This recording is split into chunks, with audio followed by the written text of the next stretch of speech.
So welcome po for another video. So today, mag-i-install po tayo at mag-configure ng isang router, ang Xiaomi 4C router. Galing siya sa official store ng Xiaomi, no? So later on, malalaman natin kung ano nga ba ang mga features ng router na ito, kung madali ba siyang install, madali ba siyang i-configure. Mag-i-speed test din tayo mamaya at i-check kung hanggang anong speed yung kaya niyang maabot, no? So later on, bubuksan natin siya. Papakita ko kung ano yung nasa loob ng Xiaomi router box. So ito pala yung laman ng Xiaomi 4C router, no?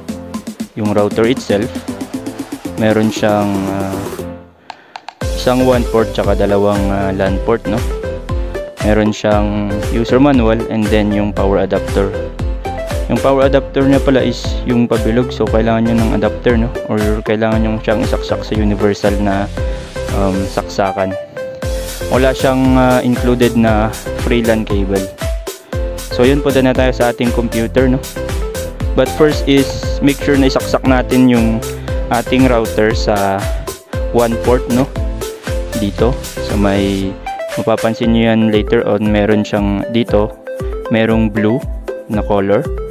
So doon nyo isasaksak yung LAN cable nyo, kasi pag dito sa dalawang port, sigurado hindi nyo siya mako-configure. So ganun lang, and then saksak nyo yung power adapter nya. So yun, punta na tayo sa ating computer and let's try to configure it. So ayan guys, punta lang tayo sa ating computer para i-configure ang ating Xiaomi router. So punta lang tayo sa Google. First step na gagawin natin is i-type lang natin ang IP address ng ating router. So ang IP address nito is 192.168.31.1. So yan. Yan, mapupunta po tayo sa dashboard ng ating router. So dito is select your country or region to use. So dito kasi guys is wala siyang Philippines, so ang pipiliin natin talaga is yung UK. So yan, recommended na po kasi yung UK na gamitin.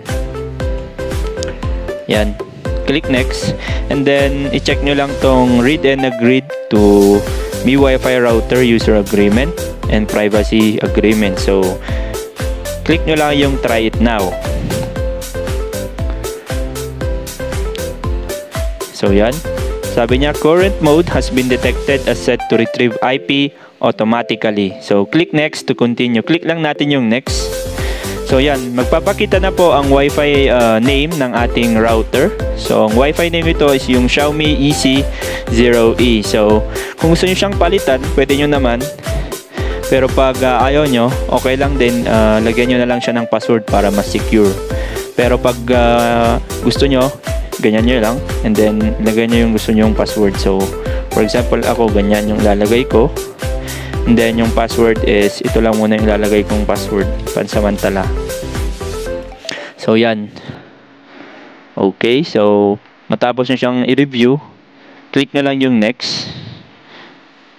So later on, tayo nyo lang saglit yan hanggang sasabihin niyang setup complete, Wi-Fi restarting, reconnect to Wi-Fi to access the internet. So ang gagawin nyo na lang guys is mag-connect kayo through Wi-Fi and try nyo nang mag-Facebook, mag-YouTube, mag-speed test. Check nyo kung may net na ba yung router. So magpapakita din sa dashboard niya yung 2.4 GHz, yung free Wi-Fi, ito yung Wi-Fi name, and then yung password is 123456789.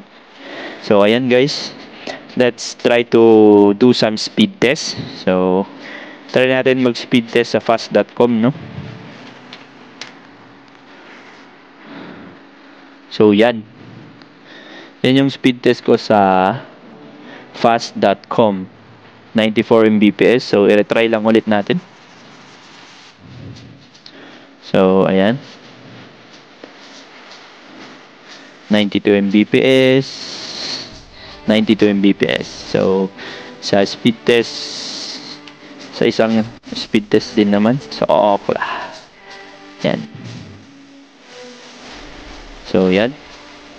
Usually ito yung gusto kong pinag-speed testan kasi nakikita ko yung upload speed ko, then yung download speed ko, as long as yung ping ng aking internet.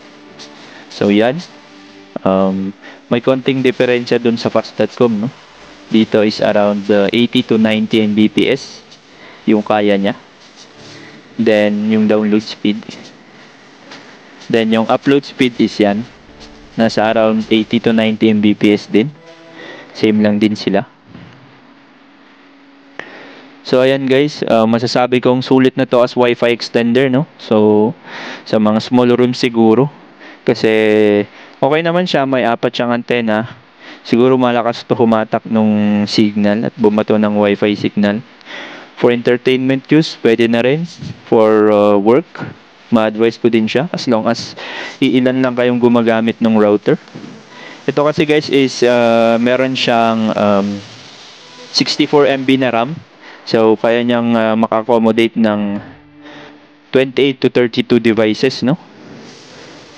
Di gaya nung ibang router na 32 MB lang yung RAM niya, kaya niya lang 16, siguro mga 16 users lang yung kaya niyang i-accommodate. So, thank you po for watching.